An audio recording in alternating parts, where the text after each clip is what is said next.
what are the highlights of this past year? What stands most in your mind? Maybe it was some of the Pope's trips or something that happened here at home. For this, we've assembled a panel of Salt and Light producers, and I'll get to introduce them in a little bit. But first, here's something to refresh your memory.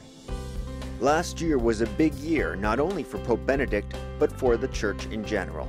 The year brought massive changes and historic moments. Pope Benedict met with many heads of state. Of particular interest was his meeting with Mahmoud Abbas, the president of the Palestinian Authority. At the meeting in June, Benedict said that Palestine has a legitimate right to statehood. In total, Pope Benedict spent 13 days outside of Italy with several apostolic voyages. One was to Croatia in June, and then he was off to Spain in August for World Youth Day Madrid, where he met with 1.5 million young pilgrims for 3 days. He announced that the next World Youth Day will be held in Rio de Janeiro. Later in September, he flew home to his native Germany, where he addressed the lower parliament and visited an Augustinian monastery, which was home to Martin Luther. In November, he traveled to Africa for the second time to deliver the apostolic exhortation for the Church in Africa.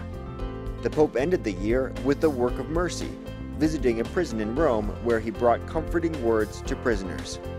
And also with a moment of joy when he celebrated the Mass for Latin America to commemorate 200 years of independence.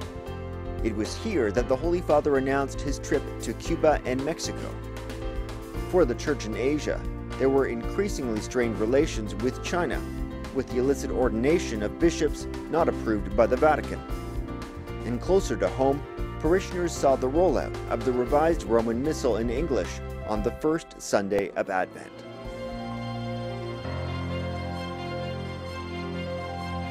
Okay, so let's cut to the chase. Sitting here with me are Alicia Ambrosio, Kris Dmytrenko, and Cheridan Eygelaar, 3 Salt and Light television producers.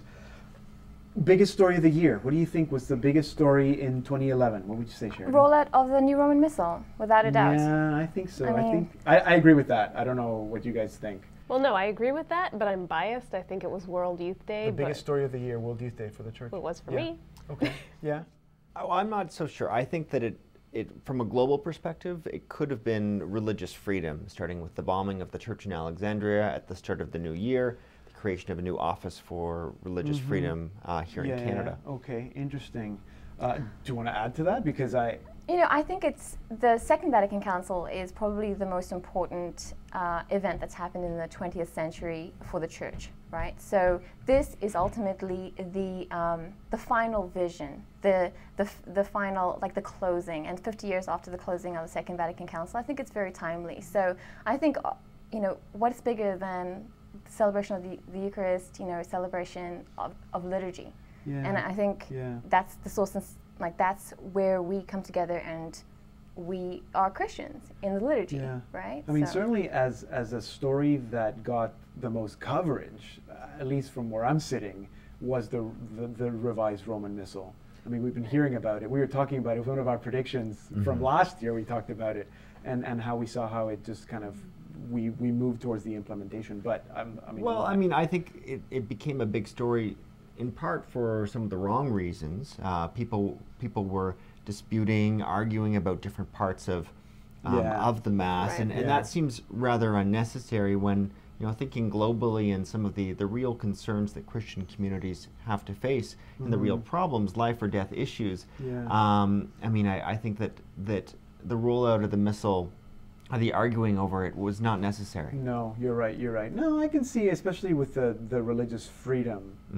I think I want to get back to that. Yeah, I think I would put that in a different category. Yeah, exactly. Me too, but that's okay. What would you say, because last year, again, we finished the year, we all had our copies of Light of the World, and we were looking forward to Jesus of Nazareth. Right. And Jesus of Nazareth, but there were also other documents that were issued by the Holy Father. I was actually intrigued to see that there were no new encyclicals this year, but lots of messages. So what would you say for you was the most meaningful or important papal pronouncement or teaching of this past year? Well, we didn't really hear it pronounced, but during his trip to Benin, he rolled out he presented the apostolic exhortation, which was the fruit of the end of the synod for Africa. He finally presented that. It's been many years in the making. We pretty much already knew what was going to be in there, but it's one of the more concrete exhortations that we've seen. Like, it really lays out, look, this is your situation. This is the role that the church has to play in the African continent, and this is what we're going to do. This is what needs to be done next. So for me, that was significant.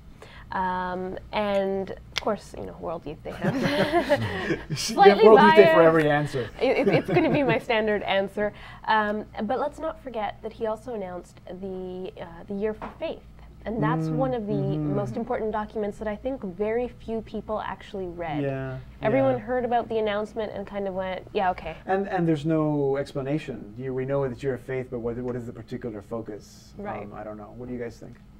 Well, I was going to actually go with Jesus of Nazareth too, Yeah. the second Oh, edition. really? Just because, I mean, I found it, you know, personally very, very helpful, particularly going into Lent, and basically, I felt like I was being introduced to Jesus from the perspective of Pope Benedict, who knows Jesus so personally. And Cardinal Mark Willett, he called it the dawn of a new era of exegesis, because the Pope is really showing us how we can reunite theology with biblical exegesis, Right. looking at this from the perspective of faith. True. I think just for the fact that it's just so accessible, you know, anybody can go and buy it, and to be taught by probably, you know, the most brilliant mind in terms of Catholic theology. Yeah. Did you find it easier to read than the first one? Well, it was challenging, yeah, but it's that's always not necessarily a bad thing. Yeah. And did you get a new copy? Because I know you left your copy on the back seat of a plane. That was Light of the World. Oh, that was okay. Light of the World was on So a we're plane. good, I got an Italian copy from the publisher of Jesus of Nazareth. All right. I actually have had a thought, because for me, I don't usually pay attention to the general audiences, but this year, the Pope from January all the way to April focused on specific saints. He was looking at doctors of the church, and then he spent some time with some of the women. And I think that's, for people particularly who are interested in saints and saints as models, it's brilliant teaching. He spoke about St. Catherine of Genoa, St. Joan of Arc, St. Teresa of Avila, St. John of the Cross, Robert Bellamy, like all these greats. So I think that's, for me, one of the highlights of the teachings. He did a whole series on man in prayer that I also am looking forward to. I didn't read any of them or hear any of them, but I think that's, we sometimes underrate the general audiences, but those are great teaching. Anyway, that's just my. We were kind of joking around about kind of what's a good category in terms of what was the best moment that looked good on TV. So we're going to call it the best TV moment. I'm going to say without a doubt, and I'm going to cut you off here, Because it's got to be 1.5 million people on their knees in the presence of the Blessed Sacrament at World Youth Day Vigil. Yeah, and you were there. And Well, I mean, we're all going to say the same thing. I have a feeling we're on the same frame of mind here. As much as that was a beautiful spiritual moment, there was the other side of the coin, in that just a few moments before that, the wind was gusting. So many priests were holding umbrellas. There were about 5 umbrellas in front of the shielding Holy the Father. Pope. And it didn't do anything. And his Zucchetto went flying. To me, that was the highlight. And it was one of those rare moments, you know, where you don't actually know what's going to happen. Is this vigil going to get canceled? Is the Pope going to have to leave?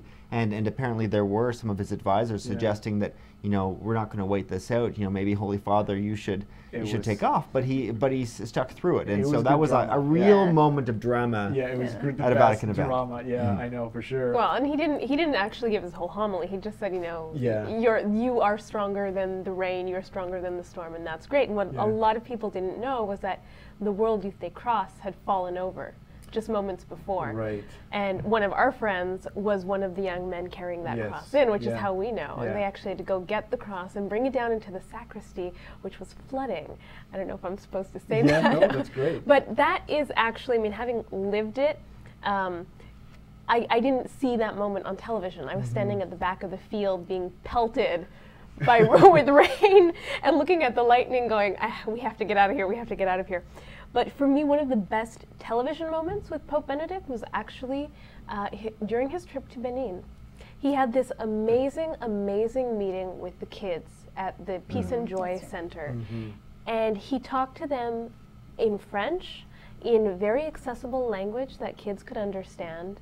And for the first time, we actually saw him, a new side of him came out. And I remember this one moment where he was talking to them about the rosary, and he stopped. And we see his hand reach down, and he pulls out of his pocket a rosary. And he says, look, I carry mine with me all the time. You're going to get one too. And this is how you pray it, and teach your parents how to pray it. Yeah. Okay, you made me think of not that we haven't planned this, but you mentioned something that he said at the vigil at Cuatro Vientos. So what would be for you maybe the most, maybe the soundbite? It's hard to take the Holy Father, but maybe the most profound thing that you heard or that someone said throughout the year. For me, I was interviewing Father Barron, and Father Robert Barron? Yeah, Father Robert Barron from the Catholicism Project series.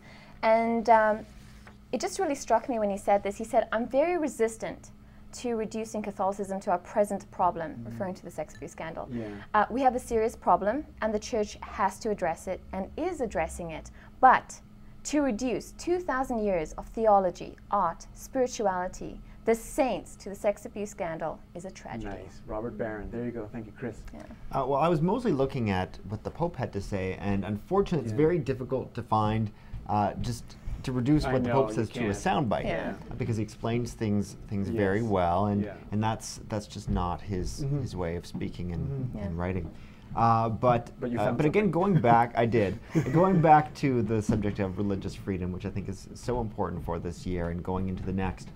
He did say on January 1st, so going right back to the start of the year, at present, Christians are the religious group which suffers most from persecution on account of its faith.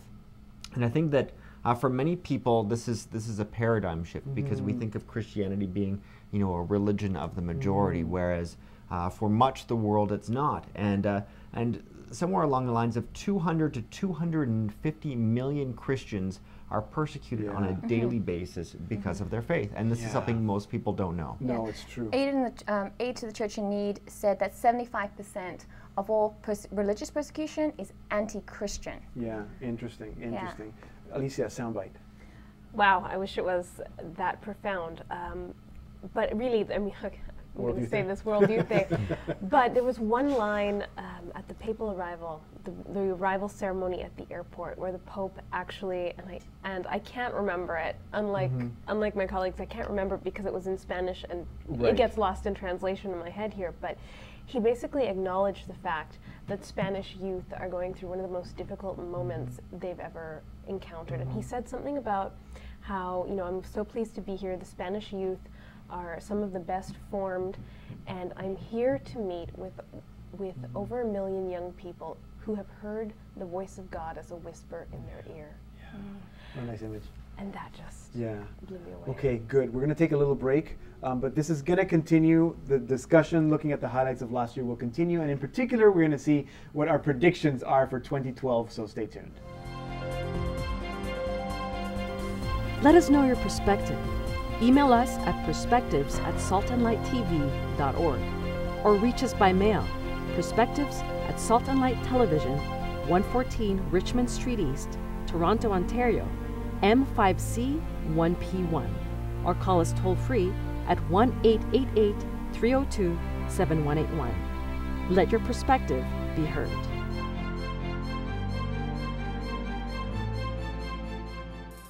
In 2011, the Holy Father celebrated his 84th birthday, published the second part of Jesus of Nazareth, celebrated 60 years as a priest, and remained energetically turned towards the future with several firsts. He is the first pope to participate in a live Q&A on television, and his first tweet launched news.va, the news portal for the Vatican. He is the first pope to call outer space to speak with astronauts, and he is the first pope to beatify his immediate predecessor, as he did on May 1st for Pope John Paul II. The beatification of Blessed John Paul was also one of the biggest events of the year. Over 200,000 attended Circus Maximus for the prayer vigil, and more than 1 million pilgrims came to Rome for the ceremony. Following in Blessed John Paul's footsteps, the Holy Father also visited the historic town of Assisi for the 25th anniversary of the Interfaith Prayer Summit. The call to peace was urgent throughout the year. In March, the Holy Father prayed at the Ardeatine Caves Memorial in Rome, a memorial that remembers Italians and Jews killed by the Nazis during the Second World War. This visit, together in the same month as the high-profile assassination of Shahbaz Badi, Pakistan's only Catholic minister, as well as ongoing attacks on Christians in Egypt and elsewhere, reminds us that the call to peace is as timely as ever.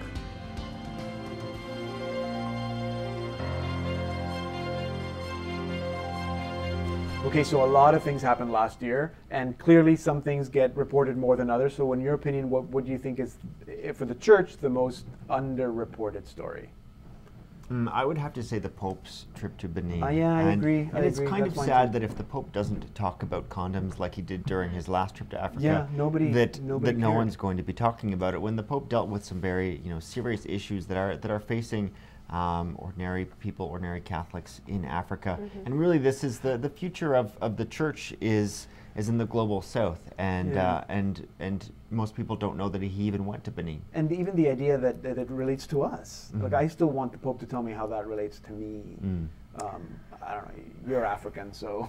Oh no, I think anything that happens in Africa is underreported. Is underreported. But I think one of the most interesting ideas to come out of the States is a theological college in Washington, which is the National Diocesan Seminary for the States. Its enrollment for the 2011-2012 year is maxed out at 90 seminarians. And if you consider where we were even just a year ago in terms of like the sex abuse scandal and the fallout of that, to think that a year later, we have maxed out vocations. So you're saying not even the church should be reporting that, but even the secular media should pick up on the fact that, it's amazing. You know what? And here also in Canada, St. Joseph's Seminary in Edmonton, enrollment up 50%. So, I mean, it's not just in the United States. And that's at good to know. At World Youth Day, the first ever vocations fair that the U.S. Conference of Catholic Bishops held, it wasn't just packed. It was people taking over an entire street next to the the place where they were having it. It's people spilling out onto the streets, wanting to find out about whether or not they feel that the vocation call. And so I think that is a very hopeful sign for the future. And I mean, I think that's going to be a trend. Increasing vocations. Maybe that's something we should be looking at for next year for us to start promoting. Yeah, no, I think Cheridan's touched on something in that as much as we hear about how Europe is losing its Christian roots, Europe is losing its Christian identity, while I was living there, I saw new communities that are full. I went to visit this community called Jesu Comunio that were born out of an order of Clarissans, Poor Clares we call them here. They used to be Poor Clares, hadn't had a vocation in 23 years until they got a young novice mistress and suddenly packed, bursting at the seams, and they became this new community, Jesu Comunio, denim habits, amazing voices, and they welcome people. That said, now coming back to what was underreported in terms of Pope Benedict, in Canada, I think the secular media really drops the ball, really doesn't report what is going on in the Catholic Church, what Pope Benedict is doing, unless it involves a sex abuse scandal. A lot of the times I was sitting over either in Rome or in Madrid, reading Canadian news sites to see what the Canadian spin was on certain things that were happening over there, and there was nothing. No mention of the Pope unless it was a lawsuit. So that's why we need to watch Salt and Light. What do you think was the most interesting secular story? I mean, a lot of things happened last year, royal weddings amongst them, that affected the church. So most interesting secular story that would have affected the church. I think the Arab Spring is a massive concern, I think, especially to because... go back with Christian persecution. Because the question of religious freedom, Christian persecution, and I think the announcement by Mamberti, Archbishop Mamberti, for the National Day for the Persecution of Christians is a, I think it's not necessarily directly related, but it certainly is a key response at this time. Okay, I personally found the economic crisis and, as a result, the Occupy movement, some of the interplay with what's going on in the church very interesting, particularly the document that came out from the Pontifical Council for Justice and Peace called Towards Reforming, it's a That's a mouthful. Towards reforming the international financial and Yes. monetary systems in the context of global public authority. Great title. Couldn't memorize that. Yeah. But it was remembered for being a document which endorsed a global financial authority, as well as what's called the Tobin tax on financial transactions. And some people thought it was stepping over the line in terms of recommending particular reforms that are outside really what the church can recommend. And yet the cardinal who was in charge of it, Cardinal Peter Turkson from the Pontifical Council for Justice and Peace, he said that you can look at what's motivating this document and what is motivating the Occupy movement, and they share some common concerns. Yeah, okay. Alicia? Kind of along the same lines. Yeah. I think it was the Occupy movement, but before that, I mean, as everyone knows, I was in Madrid for the last year. The original Occupy movement started in Madrid on May 15th, and I was in Spain. I was actually in Barcelona on the 15th, watching what was happening in Madrid, these young people taking over the main plaza. And it started a discussion. Well, what does the church say about this? What does the church say about the fact that, in that case, it was this one country has a 45% youth unemployment rate? Yeah. And then when it finally hit on this side of the Atlantic with the Occupy movement, the same thing. I think it started that discussion among the faithful. What does our faith say about this? Yeah. And the document that Kris referred to was just perfect timing. Yeah. And we know that the Vatican doesn't normally plan things to coincide, so I'm pretty sure this was the timing providence. was Holy Spirit. Yeah, and that movement, I mean, that crisis is not over, so I think that there's going to be more developments. Just very quickly, I know that we've been really busy here at Salt and Light, so for you personally, what was maybe the highlight? We know it was World Youth Day, but the highlight of your work here, maybe you were working on something, or I don't know. You want to start? Actually, my answer is not not. gonna be It's World Youth not Day. World Youth Day for this one, May 1st. Yeah. The beatification of John Paul II. I had been. You were there. I was there. I'd taken a bus and a boat from Madrid to Rome. Yeah. But the moment that I will never forget was when the banner dropped to reveal the portrait, and the choir and the rest of the faithful in the square started singing Totus Tuus. Yeah. And the Polish flags were waving in the wind. There's nothing to compare to that. Okay, good. Kris?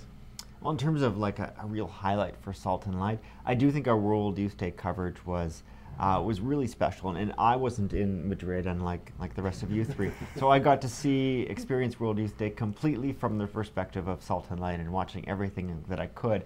It was great that there was also a free preview on during this time, so that was able to introduce a lot of people to Salt and Light and our way of covering these stories that unfortunately aren't getting covered elsewhere. Yeah, and now with World Youth Day Central as well, wyddcentral.org, so that's a new development for us. This Side of Eden, which is, I guess, the first feature-length documentary that we've done, it's in 5.1 digital surround sound, and it's in HD. So I just think it's such a beautiful story. I think that storytelling is what Salt and Light does best. Yeah. Right?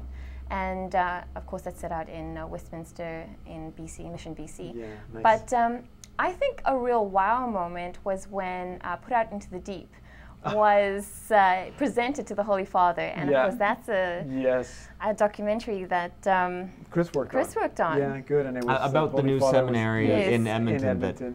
And the Holy Father has his own personal copy. Yeah. That's right. That's a great moment. Now we're going to leave it there. That's all the time we have. Completely, but thank you to our three producers that have been with me today, Alicia, Ambrosio, Kris Dmytrenko, and Cheridan, Eygelaar. The conversation ends here, but it continues on Facebook, facebook.saltandlighttv.org. Write to us, let us know what you think the highlights of 2011 were.